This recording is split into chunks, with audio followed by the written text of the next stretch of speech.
DFO గారిని అక్రమంగా బదిలీ చేశారు అనని ఆ రోజు ఆమరణ నిరాహార దీక్ష చేయడం జరిగింది. ఆ రోజు పత్రికల్లో కావచ్చు, మీడియాలో కావచ్చు, మీ పేరునే ఈ బీసీ లీడర్లు మీ పేరునే మీరే అక్రమ మైనింగ్ చేయించారు అనని ఆ రోజు మాట్లాడడం జరిగింది. మీరు దీనికి సమాధానం చెప్తే సెకండ్ ఎపిసోడ్ మళ్ళీ నేను ప్రెస్ మీట్ పెడతాను. అవునంటారా కాదంటారా? మాజీ మంత్రివర్య మీరు చెప్పాలి. అక్రమ మైనింగ్లు చేయించడం, అక్రమంగా అట్రాసిటీ కేసులు పెట్టించడం ఇది మంచి పద్ధతి కాదు. గౌరవ పోలీస్ వారు కావచ్చు, గౌరవ న్యాయస్థానాలు కావచ్చు, మా కాకానన్న గారిది ఎలాంటి తప్పు లేదు అని నమ్ముతారు కాబట్టే ఆయన ప్రూవ్ చేసుకునే దానికి సిద్ధంగా ఉండే ఆయన క్వాష్ పిటిషన్ కూడా ఆయన దగ్గర ఉన్నటువంటి ఆధారాలతో వేయడం జరిగింది. ఇవన్నీ కూడా ఆ రోజు ఆమరణ నిరాహార దీక్ష పేపర్స్ ఇవన్నీ కూడా మీ ముందు మళ్ళీ కూడా నెక్స్ట్ ఎపిసోడ్ పెడతాను మళ్ళీ ప్రెస్ మీట్. నేను ఆ రోజు 3వ రోజు ఆమరణ నిరాహార దీక్ష విత్డ్రా చేయడం జరిగింది. ఎందుకు విత్డ్రా చేశారంటే ఆనాటి డిఎస్పీ గారు నరసింహారెడ్డి గారు గౌరవ పోలీస్ మీద మా బీసీ నాయకులకు ఉన్నటువంటి గౌరవంతో ఆయన ట్రాన్స్ఫర్ని ఆపుతాము, మేము హామీ ఇస్తున్నాము, మన డిఎఫ్ఓ వెంకయ్య గారికి ఎలాంటి నష్టము జరగకుండా ఆయన నీతివంతమైనటువంటి అధికారిగా చేస్తున్నాము, సాటి అధికారిగా మేమందరం కూడా పెద్దల దృష్టికి తీసుకెళ్తామని చెప్తే గౌరవ పోలీస్ వారు వచ్చి ఆ ఆమరణ నిరాహార దీక్షని విత్డ్రా చేయించడం జరిగింది.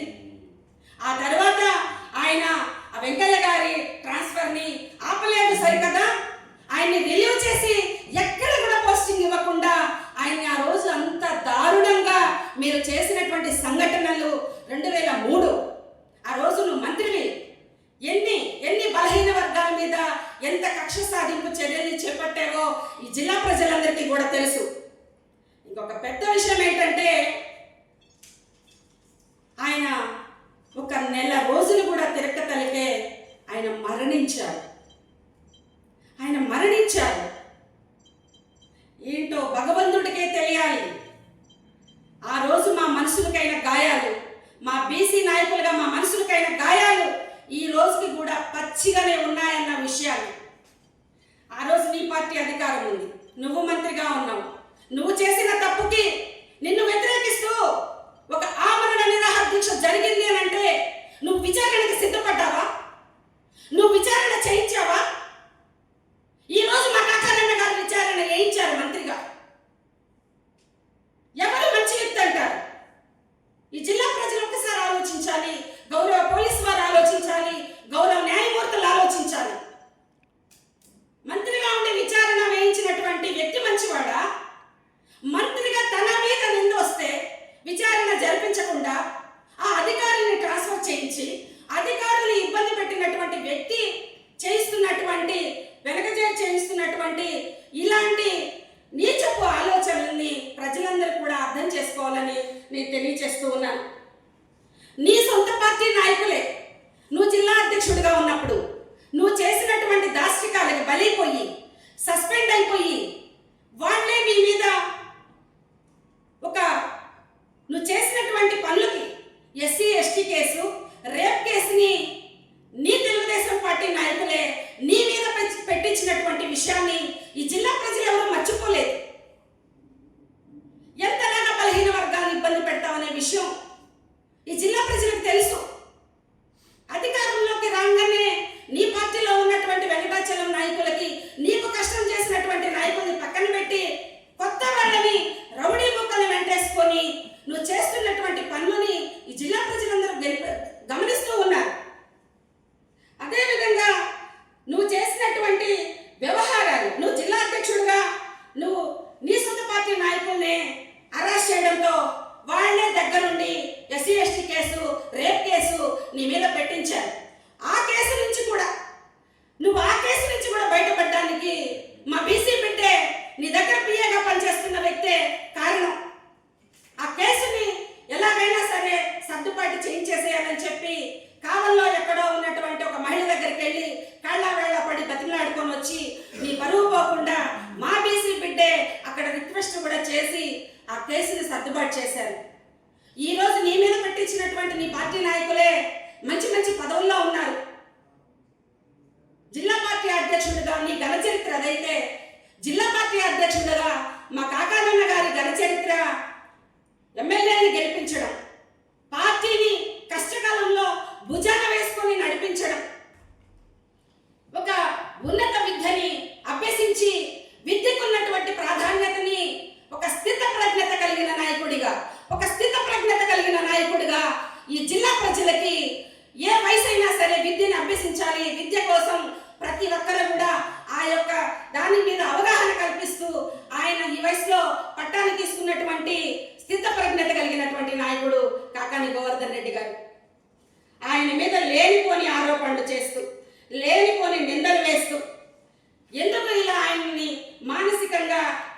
ఉన్నారో తెలియజేయాల్సినటువంటి అవసరం ఉంది. గౌరవ పోలీస్ వారి మీద మాకు నమ్మకం ఉంది. ఎవరన్నా ఇక్కడ ఇల్లీగల్ దందా జరుగుతుంది అని అంటే అక్కడ ఖచ్చితంగా అక్కడ ఏం జరిగింది అని విచారణ గౌరవ పోలీస్ వారు చేస్తారు. ఎవరన్నా ఆరోపించి పేరు పెట్టినంత మాత్రాన వారికి ఏమీ జరగదు. మా కాకానన్న కూడా బయటికి మంచి వ్యక్తిగా ఈ జిల్లా ప్రజలందరికీ కూడా తెలుసు. గౌరవ హైకోర్టు వారు కావచ్చు, గౌరవ పోలీస్ వారు కావచ్చు, మా నిజాయితీని గమనిస్తారని చెప్పి నేను తెలియజేస్తూ ఉన్నాను. నువ్వు గతంలో మంత్రిగా ఉన్నప్పుడు అనేక కుంభకోణాలు చేశావు. నకిలీ విత్తనాల తయారీ కేంద్రాన్ని అల్లీపురంలో పెట్టించావు. దాని మీద పత్రికల్లో అనేక రకాలుగా రాశారు. దాని మీద కేసు కూడా పెట్టారు. రైతు మంత్రిగా పనిచేసినటువంటి తమరు నకిలీ విత్తనాల కేంద్రాన్ని మీ అనుచరుడి చేత పెట్టించిన విషయం కూడా ఈ జిల్లా ప్రజలు ఎవరు మర్చిపోలేదు. అలాగే గత కాంగ్రెస్ ప్రభుత్వంలో చెట్టు పట్ట అనే కార్యక్రమాన్ని మీరు వన సంరక్షణ సమితి పేరుతో నిధులని శాంక్షన్ చేసి ఆ శాంక్షన్ చేసినటువంటి గ్రాంట్ అంతా కూడా ఎలా దోచుకున్నారో వాటిపైన శ్వేతపత్రం కూడా రిలీజ్ చేయాలని చెప్పి మేము తెలియజేస్తూ ఉన్నాం. రాబోయే రోజుల్లో మా జగనన్న తప్పనిసరిగా ముఖ్యమంత్రి అవుతారు. వీటన్నిటి మీద కూడా విచారణ చేయించమని మేము మా జగనన్నని కోరుతాము. రాష్ట్ర అధికారులను కూడా కోరుతూ ఉన్నాము. వీళ్ళు అన్యాయాలు చేస్తూ, వీళ్ళు అక్రమాలు చేస్తూ, వీళ్ళు అక్రమ మైనింగ్ చేసి అధికారులను ఇబ్బంది పెడుతూ, ఇంకొక చిన్న విషయం అండి, ఈరోజు గౌరవ పోలీస్ వారిని ఎంత ఒత్తిడి చేస్తుంటారనేది కూడా మేము గమనించగలమని చెప్పి తెలియజేస్తూ ఉన్నాను. ఈయన అక్రమ మైనింగ్ చేసి అక్కడ ఏమీ జరగకపోయినా అక్కడ ఏదో జరిగిందని చెప్పి వెళ్ళి మంచం వేసి పడుకుంటే పోలీస్ వారు డ్యూటీ చేశారండి. ఆ రోజు ఈయన్ని ముట్టుకున్నారంట, టచ్ చేశారంట, లిఫ్ట్ చేశారంట, మీ అంతు తేలేస్తామని చెప్పి ఆ రోజు మాట్లాడారు. మీడియాలో కూడా మనం చూడడం జరిగింది. నన్నే టచ్ చేస్తారా మీరు, నన్నే పైకి లేస్తారా మీరు, మీ సంగతి ఏదో తెలుస్తానని గతంలో మాట్లాడారు.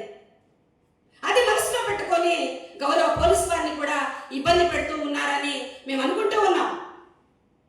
అధికారులు ఈయనకు అడ్డం వచ్చిన అధికారుల మీద ట్రాన్స్ఫర్లు చేయించడం, ఈయనని ఎవరన్నా ఈయన తప్పు చేస్తున్నాడు అని అంటే వాళ్ళకి వ్యతిరేకంగా మాట్లాడడం, సొంత పార్టీ నాయకులను కూడా సస్పెండ్ చేయించేసేయడం, ఇవన్నీ కూడా నీ యొక్క ఆలోచనకి, నీ యొక్క వయసుకి తగని పనులని చెప్పి దింపుడు కళ్యాణం విధంగా, దింపుడు కళ్యాణంలో ఎలా అయితే చివరి ఆశగా ఒక ఆశ కలిగి లాస్ట్ లిస్ట్లో నీకు చివరి లిస్ట్లో చివరి పేరుగా నీ పార్టీలో ఉన్న ఎమ్మెల్యే సీటుని అనౌన్స్ చేసింది. 5 సార్లు ఓడిపోయిన నువ్వెక్కడా, 5 సార్లు ఓడిపోయిన నువ్వెక్కడా, నాకు సీట్ వస్తే చాలు, నేను ఒక్కడే గెలిస్తే చాలు అనుకునే నీ మనసు ఎక్కడా? ఈ జిల్లాలో అన్ని స్థానాల్ని గెలిపించాలి, నాతో పాటు నా పార్టీ బాగుండాలి అని కోరుకునే కాకాని గోవర్ధన్ అన్న ఎక్కడ? నీకు మా నాయకుడికి పోటీ అయ్యా? పోటీనే కాదయ్యా. మళ్ళీ ఇప్పుడు జిల్లా అధ్యక్షుడిగా ఉన్నాడు. గతంలో 7 సీట్లు గెలిపించారు, 10కి 10 సీట్లు గెలిపించారు. ఇప్పుడు మళ్ళీ కష్టకాలంలో, పార్టీ కష్టకాలంలో భుజాన వేసుకుని కార్యకర్తలకి అండగా మీరు ప్రజలకి ఇస్తానన్నటువంటి హామీలను నెరవేర్చిన సందర్భంలో ప్రజల పక్షాన పోరాడుతున్నటువంటి కాకాని గోవర్ధన్ అన్న ఎక్కడ? అధికార దాహం, అధికారం వస్తే కన్ను మిన్ను కానకుండా ప్రవర్తించే నువ్వెక్కడ? బడుగుల్ని, బలహీనుల్ని హక్కున చేర్చుకుని అందరికీ నేనున్నాను అన్న ధైర్యాన్ని ఇచ్చినటువంటి మా కాకాని గోవర్ధన్ అన్న ఎక్కడ? పోలికే లేదయ్యా. నువ్వు ఎక్కడైనా చూసావా? నువ్వు ఇన్ని సంవత్సరాలు నీ రాజకీయ జీవితంలో నువ్వు ఏదైనా పోరాటం చేస్తే ఆ నలుగురు తప్ప ఎవరైనా వస్తారా?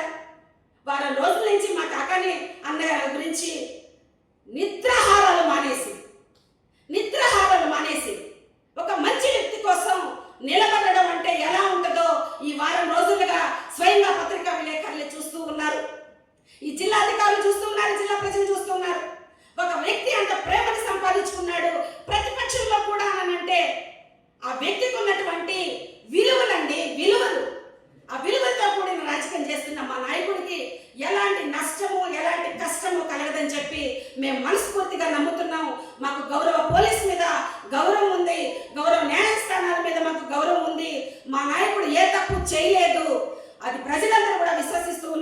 మీరు ప్రజలకు ఇచ్చిన హామీలని మీరు మోసం చేశారు కాబట్టి మేము ప్రశ్నిస్తున్నామని మా జిల్లా అధ్యక్షుడిని టార్గెట్ చేయడం ఇది సమంజసం కాదు అని కూడా తెలియపరుస్తూ మరొకసారి మా కాకానన్న గారికి త్వరగా బెయిల్ రావాలని న్యాయమూర్తులందరూ కూడా ఈ కేసుల్ని క్వాష్ చేయాలని కూడా మేము రిక్వెస్ట్ చేస్తూ ఉన్నామండి.